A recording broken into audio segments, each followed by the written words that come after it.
On a vu les médicaments qui existent. On a parlé de traitement de fond qui se base sur la corticothérapie inhalée en association avec les bêta-2-mimétiques longue durée d'action. On a parlé de la corticothérapie systémique qui entre dans le traitement des exacerbations et les bêta-2-mimétiques courte durée d'action qui entrent dans le cadre de traitement des crises. Quelle est la stratégie thérapeutique? Je vais commencer à traiter mon âme. Donc,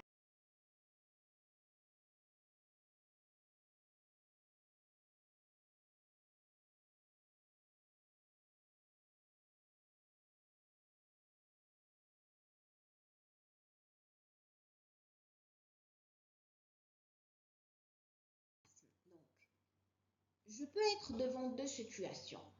Soit un sujet qui n'est pas connu asthmatique, c'est moi qui a fait le diagnostic, je vais commencer le traitement. Et le traitement, ce sont des sujets donc naïfs. Je commence le traitement en fonction de ses symptômes. En fonction des symptômes nocturnes et diurnes. Donc, sujet naïf, sujet non connu asthmatique chez qui je viens de faire le diagnostic, on commence le traitement en fonction des symptômes. Soit je suis devant un patient qui est déjà sous traitement, et dans ce cas, qu'est-ce que je dois évaluer? Je dois évaluer le contrôle. Est-ce que mon patient, il s'est amélioré ou pas? Et dans l'asthme, on parle de contrôle de la maladie asthmatique. Je peux demander à quelqu'un, est-ce que vous êtes amélioré? Il va dire oui, mais selon mes critères, il ne s'est pas amélioré. Donc, on a des critères pour évaluer le contrôle de la maladie.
On a parlé de traitement en fonction des symptômes.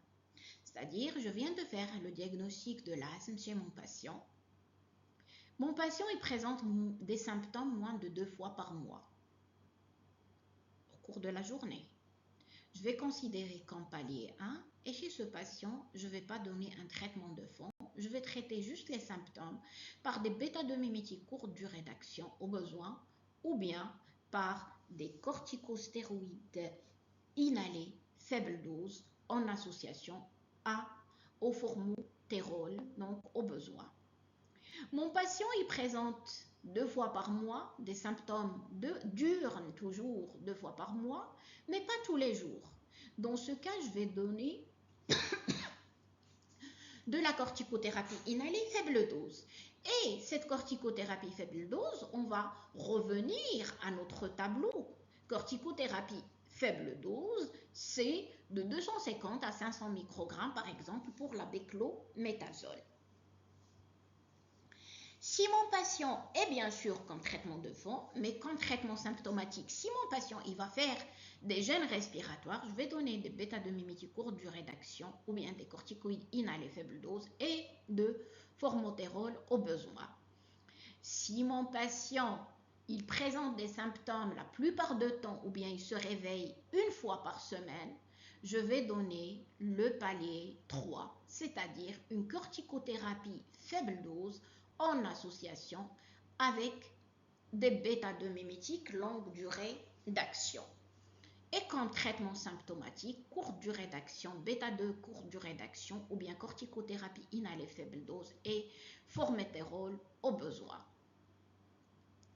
Si mon patient il a des symptômes la plupart du temps, il se réveille 1 fois par semaine ou plus, avec une fonction pulmonaire altérée, dans ce cas, je vais donner le palier 4 avec une corticothérapie inhalée à dose modérée et des bêta-2-mimétiques longue durée d'action, c'est-à-dire je vais donner entre 500 et 1000 microgrammes de beclométasone. Pour le palier 5, c'est l'affaire de spécialistes. Donc, ces 5 paliers avec des doses différentes de corticoïdes inhalés en association avec ou sans bêta-2-mimétiques longue durée d'action, comme traitement de fond, et un traitement symptomatique lors des exacerbations. Et vous voyez, j'ai mis ici, ou bien le GINA a mis, l'éducation. Je dois éduquer mon patient, c'est-à-dire je dois lui parler de la technique d'inhalation, de l'observance thérapeutique et contrôle de l'environnement. S'il est allergique à un chat, il garde un chat à la maison, il sera toujours symptomatique. S'il travaille dans une boulangerie, il fait de la boulangerie, il est symptomatique, il va rester symptomatique si il ne contrôle pas son environnement et il reste toujours en contact avec l'allergène responsable.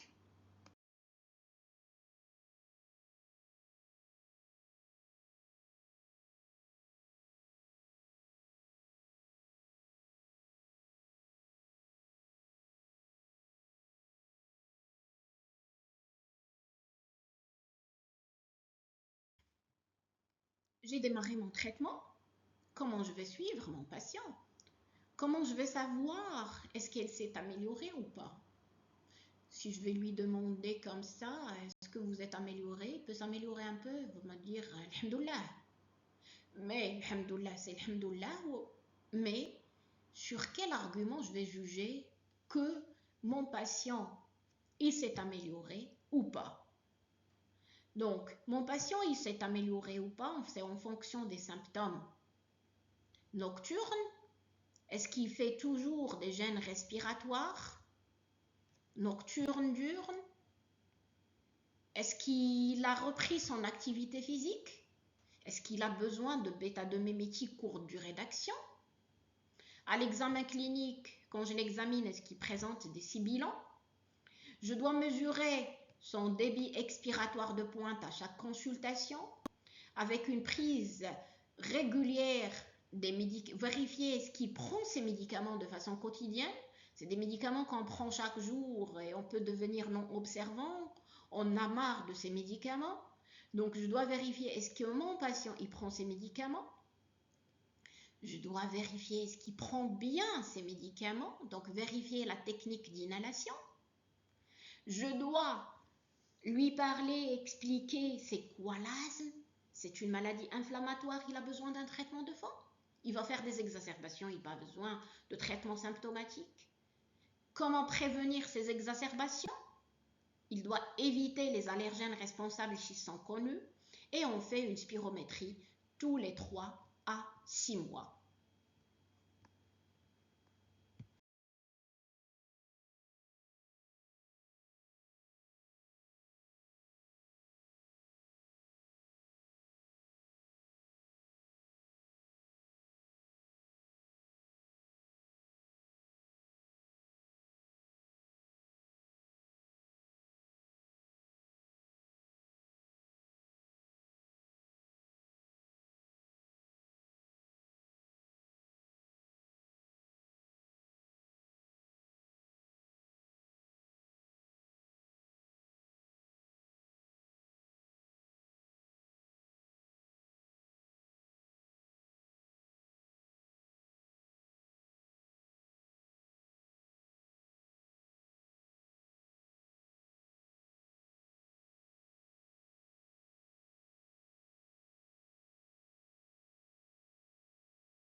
Et pour être donc objectif et pas dire simplement oui je suis bien, je suis pas bien, qu'est-ce que le GINA a établi? Elle a établi des critères de contrôle de l'asthme pour savoir est-ce que l'asthme du patient il est contrôlé ou pas contrôlé ou il est partiellement contrôlé. On a vu que on doit juger sur la symptomatologie clinique. Si mon patient il présente toujours des symptômes diurnes, s'ils sont supérieurs à 2, ou bien ils sont absents, ou bien moins de 2. Est-ce qu'il a une activité physique limitée ou pas? Est-ce qu'il a des symptômes nocturnes ou pas? Est-ce qu'il a besoin d'un traitement de secours, bêta-2-mimétique courte durée d'action ou bien formoterol en association avec la corticothérapie inhalée? Mesurer son DEP ou son VMS et voir s'il a fait des exacerbations. Si les symptômes diurnes sont absents, pas de limitation de l'activité physique, pas de symptômes nocturnes, pas besoin de traitement de secours ou bien moins de 2 fois par semaine, si le DEP il est normal, si pas d'exacerbation, l'asthme il est contrôlé. Si j'ai un de ces signes, mon asthme il est partiellement incontrôlé. Si mon patient il a fait une exacerbation au plus ou bien il a 3 ou plus, 3 de ces critères ou plus, c'est un asthme qui est incontrôlé. Donc, on va voir, pourquoi voir est-ce que l'asthme il est contrôlé ou partiellement contrôlé ou incontrôlé, c'est pour dire est-ce que mon traitement de fond il est efficace ou bien il n'est pas efficace. Si mon patient il continue à faire des jeûnes respiratoires diurnes, nocturnes, un besoin fréquent bêta-2-mimétique courte durée d'action, son asthme il est non contrôlé. Donc je ne suis pas efficace par mon traitement. Et je dois me demander pourquoi je ne suis pas efficace.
Ainsi, devant un asthme contrôlé, on doit vérifier si le diagnostic d'asthme est confirmé.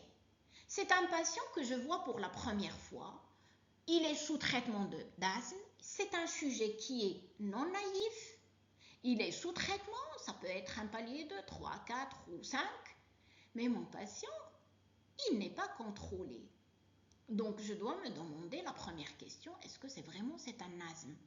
Donc, comment je vais savoir est-ce que c'est un asthme ou pas?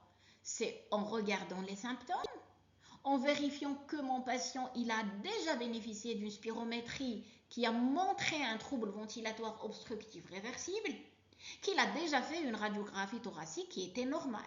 Donc, première étape, c'est de se demander est-ce que c'est un asthme ou c'est pas un asthme. Deuxième étape, est-ce que mon patient il prend son traitement? On nous donne un antibiotique pour le prendre pendant 7 jours, 3 fois par jour. Je vous assure, la plupart des sujets ils vont sauter une dose, ne pas terminer 7 jours. Et qu'est-ce qu'on va dire d'un traitement qui doit être pris chaque jour de façon quotidienne? Donc, je dois vérifier est-ce que mon patient il prend son traitement. Eh bien, et est-ce qu'il le prend correctement? C'est une voie inhalée, c'est un spray, c'est un discus, c'est un turbo à l'air. Donc, est-ce que mon patient, il le prend correctement? Donc, je dois vérifier la technique d'inhalation à chaque consultation. Est-ce qu'il y a des facteurs aggravants de son asthme? Mon patient asthmatique, allergique au chat et qui garde son chat. Mon patient asthmatique et qui est tabagique. Mon patient qui est sous bêta-bloquant non cardio-sélectif, que ce soit pour une atteinte cardiaque ou bien même pour un glaucome, il ne va pas s'améliorer. Je dois vérifier est-ce qu'il ne prend pas l'aspirine. Si mon patient il a le syndrome de Fernand-Vidal, il a une intolérance à l'aspirine, s'il prend l'aspirine, son asthme, il ne sera pas contrôlé, surtout, c'est le cas de la prise d'aspirine faible dose pour des pathologies cardiaques. Par contre, parce que s'il prend une dose forte, 1 gramme ou bien un anti-inflammatoire non stéroïdien, il a une hypersensibilité ou une intolérance à l'aspirine, il va faire une exacerbation sévère. Donc, je dois rechercher les facteurs aggravants ou les facteurs déclenchants. Exposition allergénique, domestique ou environnementale, ou bien domestique professionnelle ou professionnelle. Si mon patient ne présente pas de facteurs aggravants, ou bien en même temps, je cherche les deux en même temps, est-ce qu'il n'a pas des comorbidités associées? On a parlé de reflux gastro-œsophagien, on a dit que le reflux gastro-œsophagien, il peut aggraver un asthme et peut être une cause de non-contrôle par passage des sécrétions digestives dans les voies respiratoires, les voies bronchiques. Quelqu'un qui a une sinusite, qui a une rhinite allergique, si je ne les traite pas, il aura une obstruction nasale, il va respirer de l'air par la bouche, il n'est pas humidifié, il n'est pas, il est froid, ça peut entraîner un non-contrôle de la maladie asthmatique, donc je dois traiter la rhinite. Si mon patient il a une anxiété, une dépression associée, s'il a une insuffisance cardiaque associée, ce sont des comorbidités. Si mon patient il est obèse, il présente un syndrome d'apnée obstructive de sommeil, vous allez voir ces deux pathologies pour après. Donc, s'il a des comorbidités associées, son asthme il ne sera pas contrôlé. Donc, devant un asthme non contrôlé, je dois passer par ces étapes avant de changer, de dire que mon traitement il n'est pas efficace. Parce que si mon patient il est sous palier 2, il ne s'améliore pas, je peux me précipiter rapidement et dire ah mon traitement il n'est pas efficace, je dois augmenter la dose des corticoïdes inhalés, je dois augmenter de palier, passer au palier supérieur. Non, devant un asthme non contrôlé, je dois passer par ces étapes pour dire j'ai pas une autre cause du non-contrôle et dans ce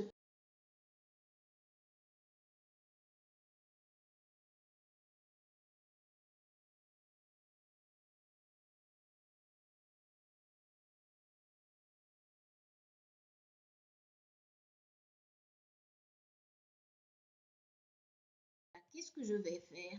Je vais faire ce qu'on appelle un setup.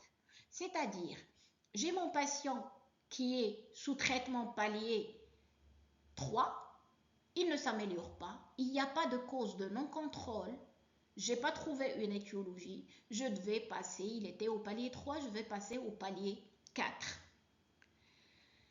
Si mon patient il est non contrôlé au palier 4, et j'ai vérifié les facteurs de non-contrôle, il faut l'adresser chez le spécialiste. On est devant un asthme difficile à traiter et là c'est l'affaire du spécialiste et non pas du médecin généraliste. Si je revois mon patient, il était sous palier 4 et son asthme, il est contrôlé.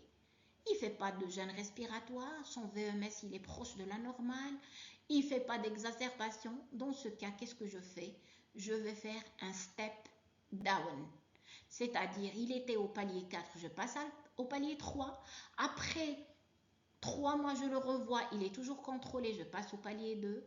Mais quand il est au palier 2, je dois garder mon patient, c'est-à-dire palier 2, corticothérapie inhalée, faible dose. Je vais garder mon patient pendant une année sous cette corticothérapie faible dose, sous ce palier 2, pour passer au palier 1, c'est-à-dire pas de traitement de fond, juste un traitement au besoin.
Donc, niveau de contrôle, si mon asthme il est bien contrôlé, je fais un step down.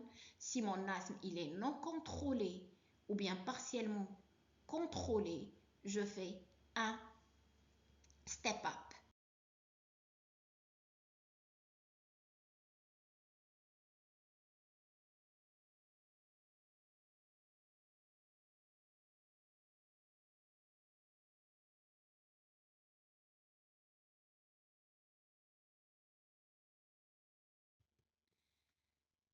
L'éducation, la prévention, c'est une partie très importante dans la prise en charge de l'asthme et bien sûr de toutes les maladies chroniques. Je peux faire, et vous avez vu, le diagnostic de l'asthme, c'est facile, le diagnostic positif. J'ai des symptômes évocateurs, je fais une spirométrie, c'est un trouble ventilatoire obstructif. Réversible, j'ai fait mon diagnostic de l'asthme. Ça ne va pas prendre beaucoup de temps parce que c'est facile, devant bien sûr un tableau typique. Mais sinon, c'est l'éducation thérapeutique qui pose un problème. Je dois passer un bon moment avec mon patient en train de lui expliquer c'est quoi sa maladie. De lui expliquer la différence entre la maladie et les exacerbations. Parce que s'il ne comprend pas, les bêta-2-mimétiques courte durée d'action le soulagent, les corticoïdes systémiques le soulagent. Donc qu'est-ce qu'il va prendre? Il va prendre ça au besoin par automédication et son asthme, il évolue. Donc je dois lui expliquer la maladie, la différence entre la maladie, une maladie inflammatoire chronique. Je dois insister sur chronique. On a accepté les choses que le diabète, l'hypertension artérielle, c'est chronique et on a besoin d'un traitement de façon chronique, mais pour l'asthme, les patients, quand ils s'améliorent, il y a un arrêt de traitement. Donc l'évolution de leur maladie, ça peut se faire vers une aggravation, vers une dyspnée chronique, vers un remodelage bronchique avec un trouble ventilatoire obstructif qui est non réversible. Donc, quand je lui explique c'est quoi la maladie asthmatique et c'est quoi les exacerbations, je vais lui expliquer quel traitement utiliser pour traiter la maladie et quel traitement utiliser pour traiter les exacerbations. Technique d'inhalation. Mon malade, il n'a jamais vu un spray. Et vous allez voir après quand on fera le dé sur les techniques d'inhalation que ce n'est pas assez facile. On a différents dispositifs et vous avez déjà vu. Il y a le Descus, il y a le spray, il y a la gélule à inhaler. Donc, c'est bon.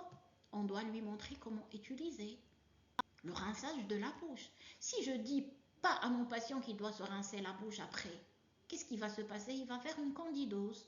Il va dire quoi? Ce médicament, il n'est pas efficace, je l'arrête. Je dois insister sur l'observance thérapeutique, que son traitement doit être pris 2 fois par jour. La prévention, quelles sont les mesures d'éviction allergénique? Pas de tapis, pas de moquette, pas de rideaux s'ils ne sont pas lavés fréquemment. Il faut éviter l'allergène responsable si je l'identifie. Il faut arrêter de fumer. Il faut toujours arrêter de fumer, mais si je suis asthmatique, j'ai un intérêt plus important pour arrêter de fumer. Et bien sûr, qu'est-ce que je fais devant une exacerbation? Je prends mon traitement de fond, mais je suis toujours exposée à faire une exacerbation. Donc, qu'est-ce que je dois faire avant de consulter? Donc, mon patient, il doit avoir un écrit pour la conduite à tenir devant une gêne respiratoire, devant une exacerbation. On a vu le traitement de fond. On arrive au dernier chapitre, le traitement des exacerbations. Traitement exacerbation, c'est un traitement symptomatique, je traite les symptômes.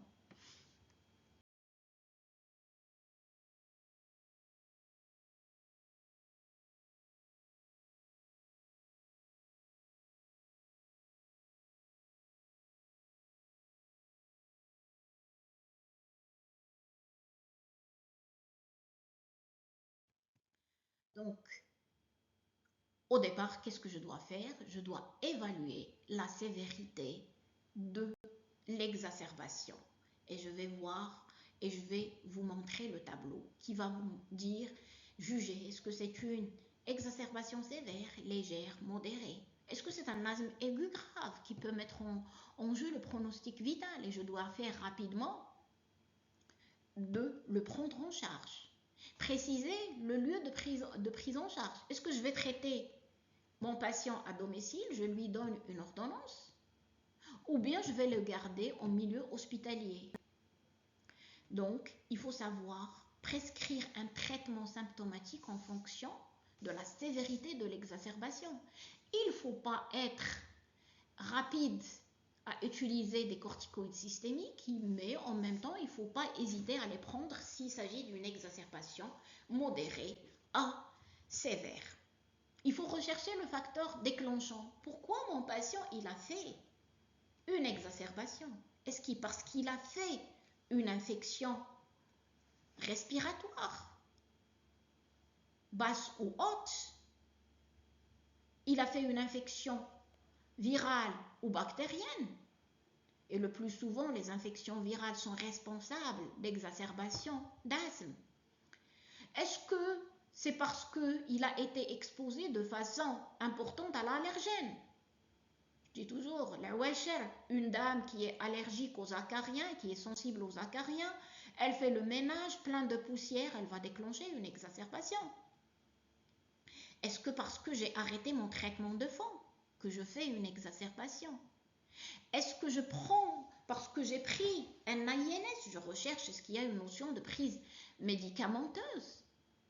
Mon patient, il prend 1 gramme d'aspirine, il est hypersensible à l'aspirine, il a un syndrome de ferment de Widal, il peut faire une exacerbation et dans ce cas, elle est le plus souvent sévère et avec nécessité de prise en charge en réanimation.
Donc, on a parlé de la sévérité de l'exacerbation. Donc, l'exacerbation, ça peut être une exacerbation légère, ça peut être une exacerbation modérée, ça peut être une exacerbation sévère. Et on juge l'exacerbation, la sévérité de l'exacerbation en fonction des symptômes cliniques. On va voir est-ce que mon patient il est dyspnéique à la marche ou bien au repos avec une position penchée en avant. Est-ce que la parole elle est facile? Est-ce qu'il ne peut pas du tout parler? Est-ce qu'il est conscient ou inconscient avec une agitation? La fréquence respiratoire inférieure à 25, entre 25 et 30. La cyanose, est-ce que mon patient il est cyanosé? Est-ce qu'il a des signes de lutte, un tirage intercostal? Est-ce qu'il y a des sifflements ou pas? Et je vous ai parlé dans l'asthme aigu grave, tellement le bronchospasme il est sévère que je n'entends rien. C'est un silence auscultatoire, l'air il ne passe pas. Je dois vérifier le pouls de mon patient, son DEP, après prise de bêta-2 mimétique. Si je l'utilise avant bêta-2 mimétique, je peux déclencher ou aggraver l'exacerbation. Donc, si par exemple mon patient, il a une fréquence respiratoire à 25 cycles, mais il a un pouls à 120 avec des signes, un tirage intercostal, donc je le classe en exacerbation sévère. Donc, je choisis l'élément le plus sévère. Même s'il a une saturation, un pouls inférieur à 100, mais il est polypnéique, il est cyanosé, avec un DEP inférieur à 60, c'est une exacerbation sévère. Donc, je juge la sévérité en fonction des éléments cliniques, et si l'exacerbation, je la juge légère, je dois savoir comment la traiter, modérer comment la traiter et où la traiter. Donc ces éléments me permettent de dire l'aptitude thérapeutique et la prise en charge.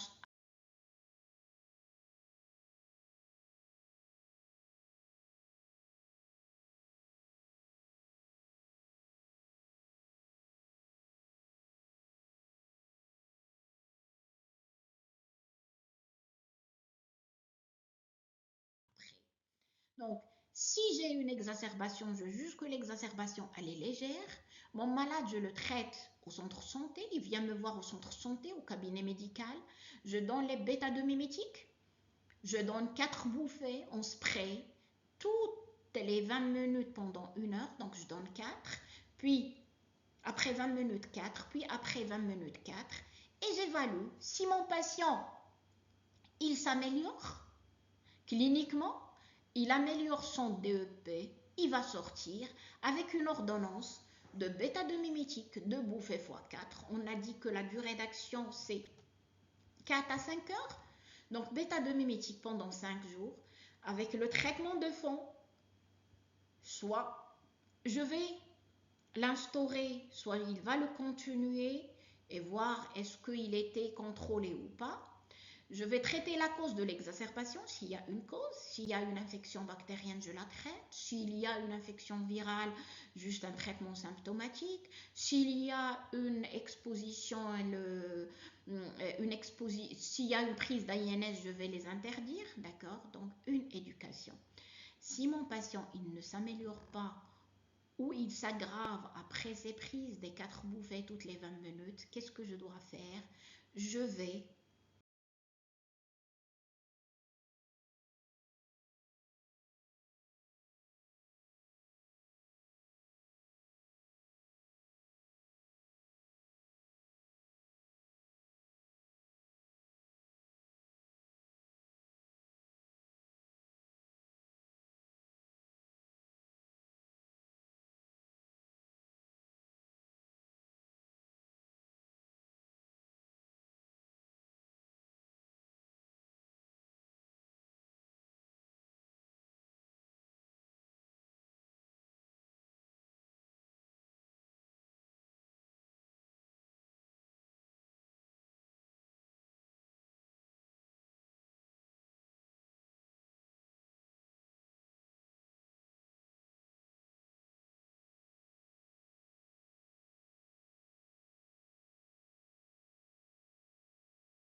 hospitaliser mon patient et ça va rejoindre les exacerbations modérées ou sévères.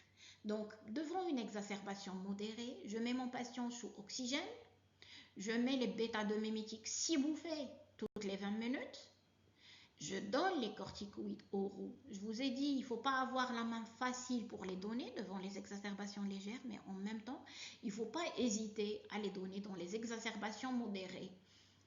Après l'heure, donc après prise de bêta-2-mimétiques, de prise de corticoïdes, j'évalue mon patient. S'il s'améliore, je donne une ordonnance de sortie. Et cette fois-ci, une ordonnance qui comprend des bêta-2-mimétiques courte durée d'action, mais également des corticoïdes oraux courte durée d'action, donc pendant une cure courte, donc une cure de 5 à 10 jours, le traitement de fond avec le traitement de la cause de l'exacerbation. Si mon patient il ne s'améliore pas, je dois l'hospitaliser et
ça va rejoindre les exacerbations sévères et la prise en charge dans ce cas. Mon patient, je le mets sous oxygène, je donne les bêta-2-mimétiques à l'aide d'un nébuliseur ou bien à l'aide de l'oxygène. Je peux nébuliser par de l'oxygène ou bien à l'aide d'un nébuliseur. Une nébulisation, donc 1 ml de salbutamol, donc 4 ml de sérum salé. Ou bien si je n'ai pas de nébuliseur, je donne 10 bouffées à la chambre d'inhalation à renouveler. Ou bien si on n'ai pas, je donne en attente, comme j'ai déjà dit, le salbutamol par voie sous-cutanée. Je commence les corticoïdes injectables Mon patient, il est en exacerbation sévère, il ne peut pas peut-être même manger, même pas avaler, donc je lui donne des corticoïdes par voie injectable, puis je l'évacue aux urgences où il sera hospitalisé dans un service de médecine ou dans un service de réanimation en fonction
de l'évolution. Et dans ce cas, on en a peut-être déjà parlé, les corticoïdes injectables, on peut passer les bêta-2-mimétiques par voie injectable et bien sûr, toujours identifier et traiter la cause de l'exacerbation.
En conclusion, qu'est-ce que je peux dire?